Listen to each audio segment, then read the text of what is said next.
Vai. Boa tarde a todos e a todas. O meu nome é Renata Costa Silva, mediadora dessa live de hoje. Sou professora de Educação Básica da Escola Estadual Governador Bias Fortes. Componho a equipe do Centro Municipal de Aperfeiçoamento Permanente de Professores, o CEMAP, cuja coordenadora é Joelma da Silva Almeida, por meio da Secretaria Municipal de Educação, Esporte e Lazer, que a secretária é Edmar Franco Borges Paranaíba. Sou coordenadora das pastas das Relações Étnico-Raciais e Educação de Jovens e Adultos, juntamente no CEMAP e SMEL. Mestranda do IF Goiano, campus Urutaí, programa de pós-graduação profissional de ensino para educação básica, cuja minha orientadora é a doutora Cristiane Ribeiro. O Centro Municipal de Aperfeiçoamento Permanente de Professores, o CEMAP, por meio da Secretaria Municipal de Educação, Esporte e Lazer, realiza a live de hoje com o intuito webinar, dando continuidade ao ciclo de debates promovidos pelo CEMAP e SMEL, com a intenção que vocês fiquem em casa, mas estejam conosco sempre. Com a temática Rebeldes, Rebeliões Negras, Liberdade e Democracia Racial, pelo convidado de hoje, podemos refletir sobre os diversos conflitos que têm assolado a nossa sociedade de modo em geral. Rebeliar-se é um processo político, onde os negros decidem e não mais acatar as ordens e autoridades de um poder constituído por meio do racismo e da segregação. Rebeliar-se é um processo educacional que as pessoas se movimentam e descolonizam os saberes que chegam até a escola. Rebeliar-se é indignar-se e protestar por todos os negros que têm as suas vidas ceifadas por nossa sociedade racista. Rebeliar-se é ir pelas ruas contra os ataques aos negros que têm acontecido constantemente. Alguns exemplos aqui irei citar, como o Miguel, o Marcos Vinícius, o João Pedro, a Marielle Franco, e pelas tantas vidas que perdemos para uma sociedade racista, seja pela política, pelas lutas de classe, pelos posicionamentos ideológicos. E eu repito, somos seres humanos como os demais, com diversas visões políticas e ideológicas. E, por exemplo, entre esquerda e direita, continuo sendo preta, Sueli Carneiro. E nessa tarde, iremos ouvir o professor, que é o nosso convidado de hoje, Dr. Pedro Barbosa, professor adjunto do curso de História da Universidade Federal de Jataí, que atua nas áreas de pesquisas em História e Cultura Afro-Brasileira, Africana e Indígena, Educação para as Relações Étnico-Raciais e Educação em Direitos Humanos. Possui graduação em Ciências Sociais pela Universidade Federal de Uberlândia, mestrado em Ciências Sociais pela Universidade Federal do Rio Grande do Norte e doutorado em Ciências Sociais pela Universidade Estadual Paulista, Júlio Mesquita Filho, e pós-doutor em Antropologia Social no Programa de Pós-Graduação em Antropologia Social da Universidade Federal de Goiás. E nós iremos agora ouvir o nosso palestrante dessa tarde. Olá, Renata. Alô a todos e a todas que estão nos ouvindo nesse momento e nos assistindo. Então, vamos lá, então, falar desse tema tão importante, que é a questão das relações étnico-raciais no Brasil. E, infelizmente, na atual conjuntura, estamos vivendo, né, um momento muito complicado, um momento muito difícil, onde, né, os considerados negros, né, da diáspora africana, principalmente onde envolve o Atlântico Sul, mais especificamente hoje na pauta do dia, os negros norte-americanos, e, evidentemente, os negros afro-brasileiros. O que acontece, né, com essa onda toda que está acontecendo no mundo em relação à violência contra os historicamente excluídos?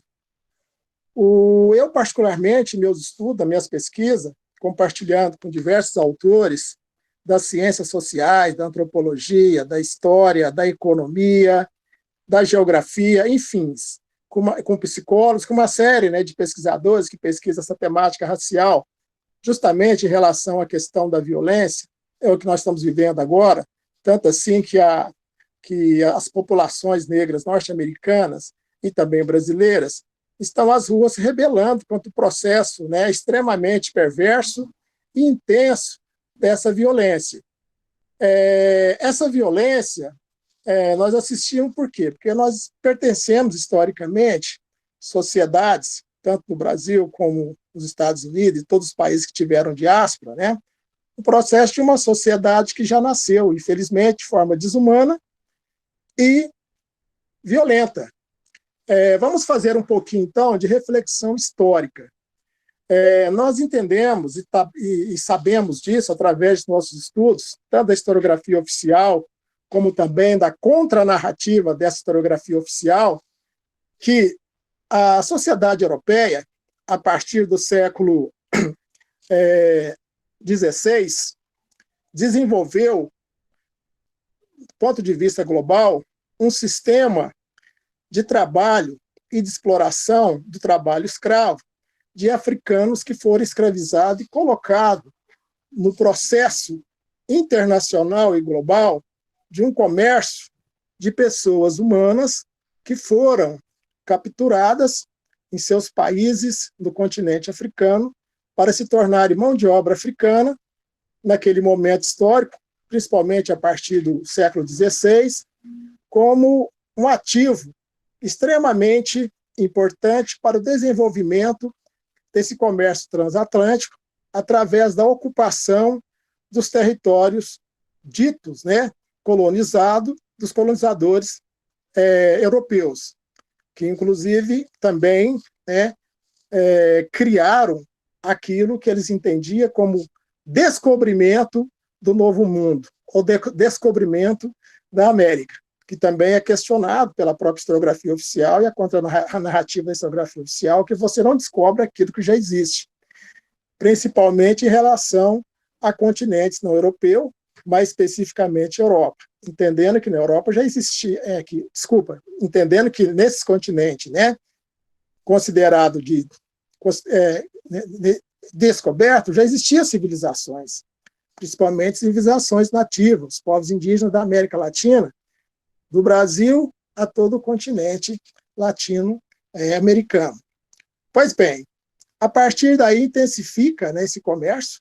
Para o Brasil vieram, para vocês terem uma ideia, quase 5 milhões de africanos que foram escravizados, originários do continente africano, de várias nações, de várias etnias.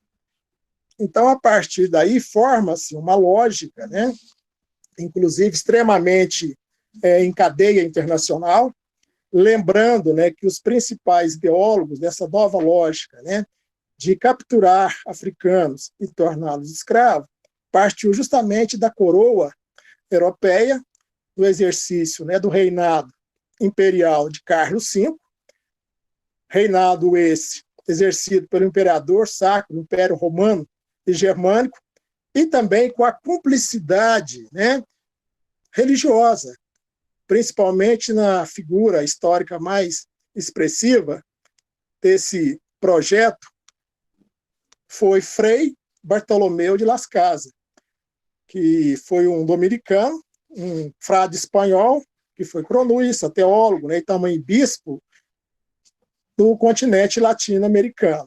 Então, para vocês terem uma ideia, só para o Brasil foram quase 5 milhões. Para o continente todo latino-americano, foram milhões e milhões de africanos que foram escravizados. A partir daí, cria-se um processo histórico e estrutural, né, e institucional de uma relação extremamente hierárquica entre negros, africanos escravizados e brancos norte-americanos, brancos europeus com pensamento eurocêntrico e etnocêntrico. Tudo isso numa perspectiva de trabalhar uma ideia que seria um processo civilizatório dessas colônias. Pois bem, a partir daí nós vamos assistir o quê? Uma ausência total de liberdade desses povos. Então, esses povos, mesmo durante, né, a sua condição subalterna de escravos, eles não deixaram de lutar.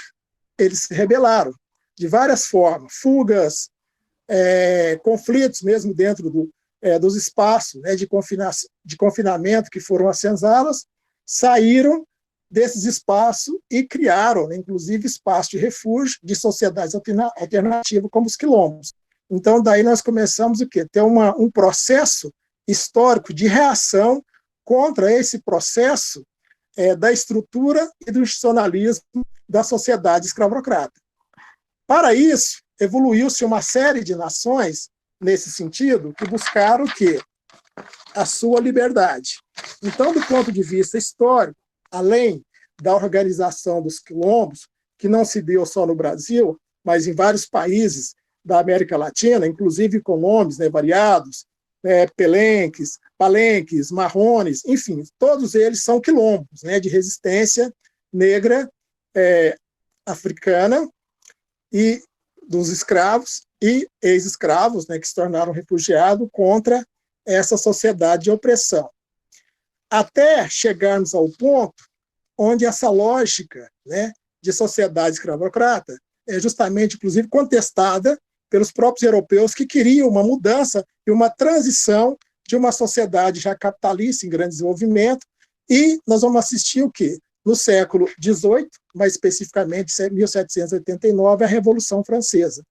Revolução Francesa é essa que, ao mesmo tempo, pregava liberdade, igualdade e fraternidade, mas ainda vivia sobre a mácula, né, do processo colonizador das colônias latino-americanas através, né, do desenvolvimento econômico do trabalho escravo. Então, simultaneamente, vamos assistir também lutas pela liberdade ou rebeliões pela liberdade e fim do sistema escravocrata. Então, a primeira grande organização do ponto de vista internacional, nós temos o quê? O país do Haiti, no Caribe, que vai organizar uma grande rebelião, que começa em 1791 e vai até 1804. Então, 1804, nós vamos assistir o quê? A primeira nação de africanos escravizados que lutam por sua liberdade e promove uma revolução negra em território latino-americano. Então, através, né, do Toussaint Louverture, que foi o grande líder dessa revolução, que infelizmente a historiografia oficial não o considera, por quê? Porque ele não foi um exemplo para a historiografia oficial que tem a predominância do pensamento eurocêntrico e etnocêntrico. Então, para falar um pouco desse grande líder, né, haitiano, Toussaint Louverture, que era uma pessoa extremamente instruída, com formação, né, de nível acadêmico, com leitura e alfabetização para entender os processos históricos que estavam ocorrendo no momento, naquela conjuntura histórica, inclusive a Revolução Francesa de 1789. Então, pegando, inclusive, as palavras de ordem da Revolução Francesa, liberdade, igualdade e fraternidade, os negros haitianos fizeram um levante, realizaram uma revolução, enfrentaram o poderoso exército napoleônico, que era o maior exército mais organizado e bélico do mundo, um exército que tentou intervir na Revolução Haitiana de São Domingos, né, hoje Haiti, com mais de 30 mil soldados. E o Louverture e a sua tropa de negros e negras consegue derrotar o poderoso exército napoleônico. Instaura-se em Haiti o quê? Uma revolução negra e, ao mesmo tempo, a abolição do sistema escravocrata em continente latino-americano, tendo, né, como local o Haiti. Então, em 1804, nós temos a primeira abolição dos escravos da diáspora africana.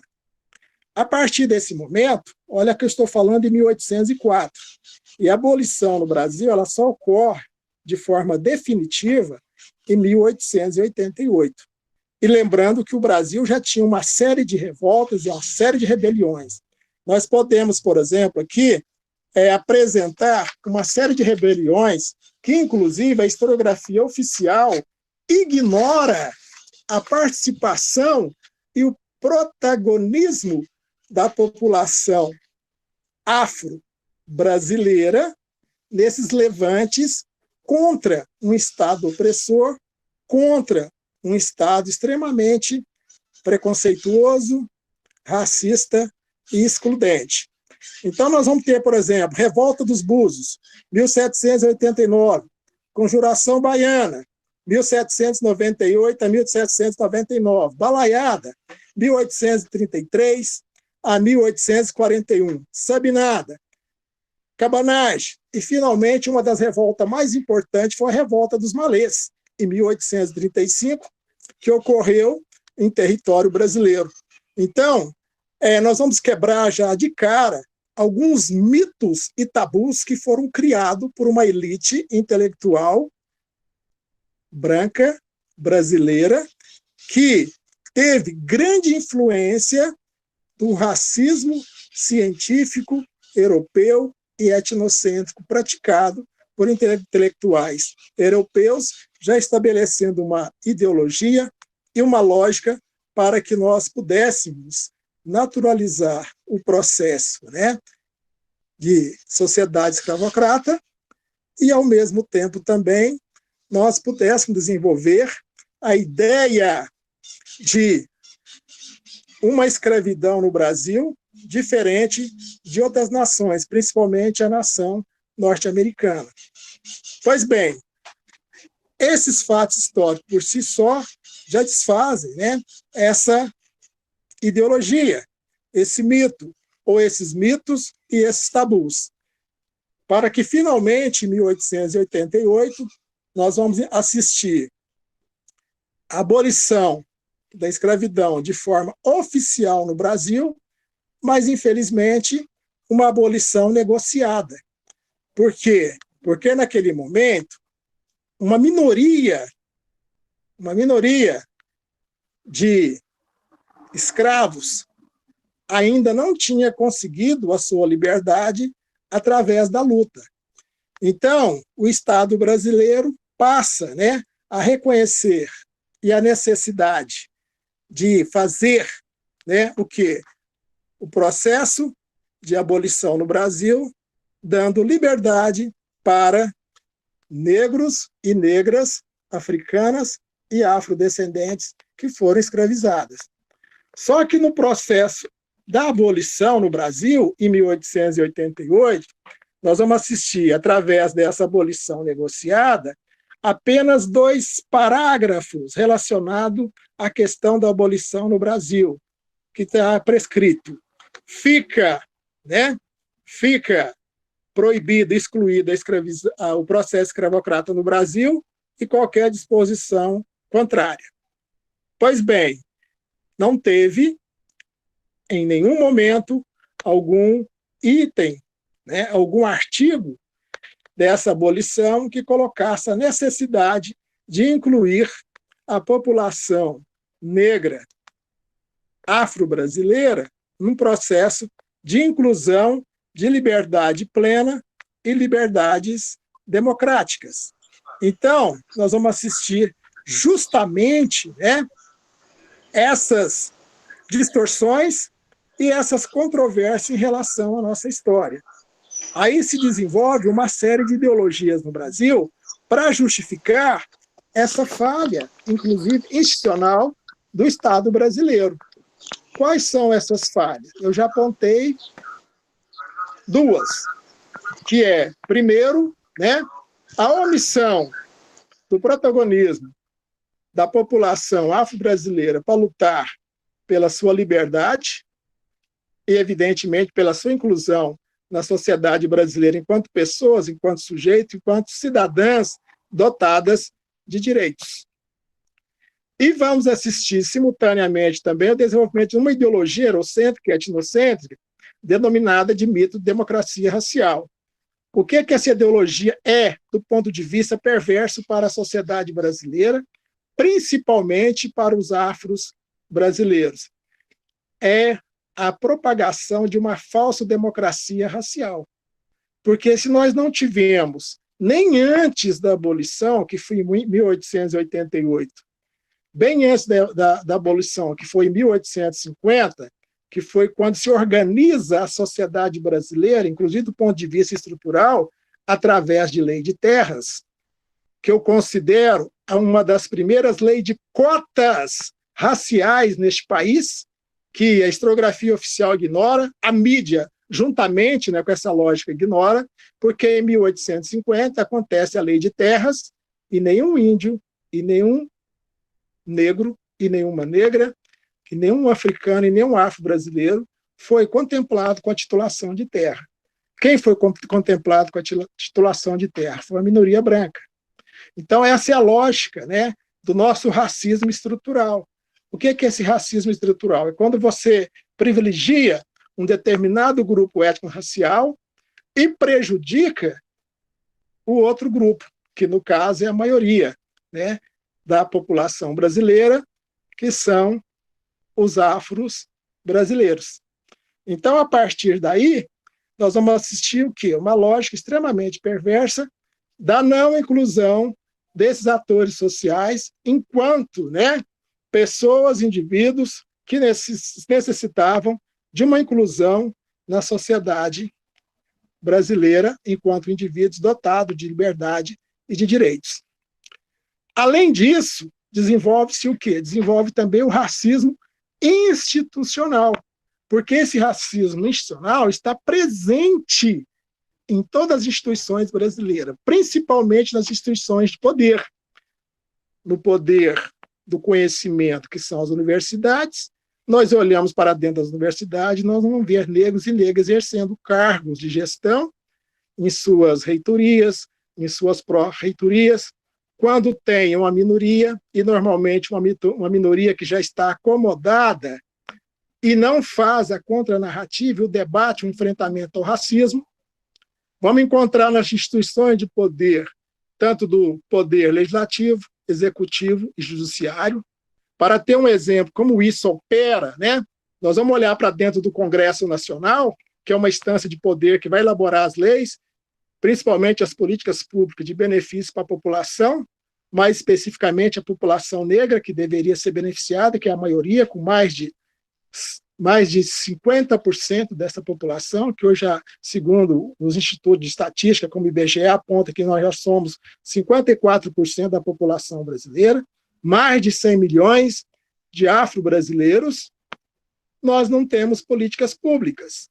Por quê? Porque as políticas públicas organizadas, idealizadas, no espaço de poder como legislativo, é feito pela maioria branca, porque 4% dos 513 deputados que são autodeclarados negros e pardos.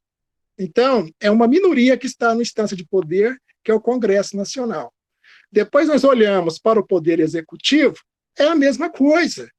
É a mesma coisa, porque nós vamos encontrar em todas as instâncias de poder, municipal, estadual e federal, a presença de não negros. E quando isso acontece, nós vamos encontrar o estrago que está acontecendo recentemente na Fundação Palmares, que foi uma conquista do movimento negro brasileiro. O que o atual governo fez? Cooptou um negro, inclusive bem esclarecido, com formação de nível superior, para falar contra a maioria da população negra. Jogar a culpa, né, do racismo estrutural, institucional, nas costas individual da população negra, sem fazer nenhuma crítica à ausência de inclusão e reparação do Estado brasileiro, que criou, inclusive, essas condições.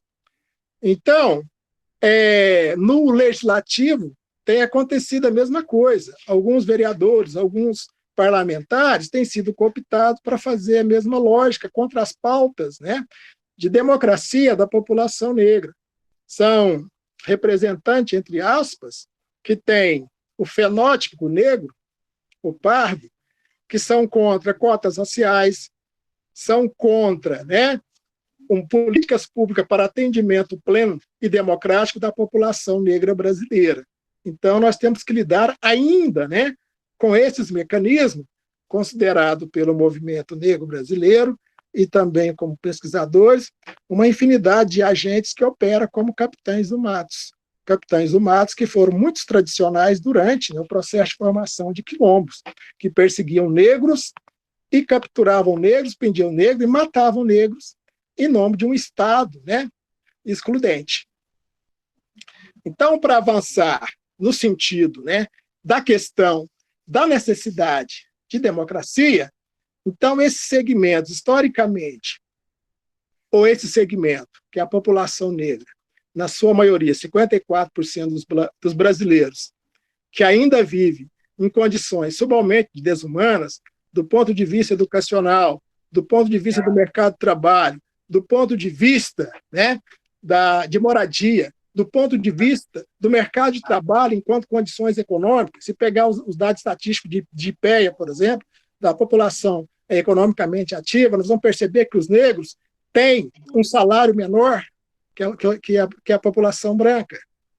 Por que isso acontece? Porque existe o racismo institucional, justamente para deixar os negros e as negras e a população afro-brasileira, de modo geral, à margem desta sociedade. Então, eu vou finalizando aqui a fala, coloquei aqui alguns, né, pontos para que nós possamos, inclusive, refletir. Eu não sei se pela organização nós teremos aí um feedback com as pessoas que estão participando, que gostariam, inclusive, de ouvir mais e saber mais como funcionam esses mecanismos. Aí, Renata, eu devolvo para você, então, a fala para que você possa se manifestar, juntamente com aqueles que estão nos assistindo neste momento. Boa tarde a todos e a todas. Em relação ao que você disse sobre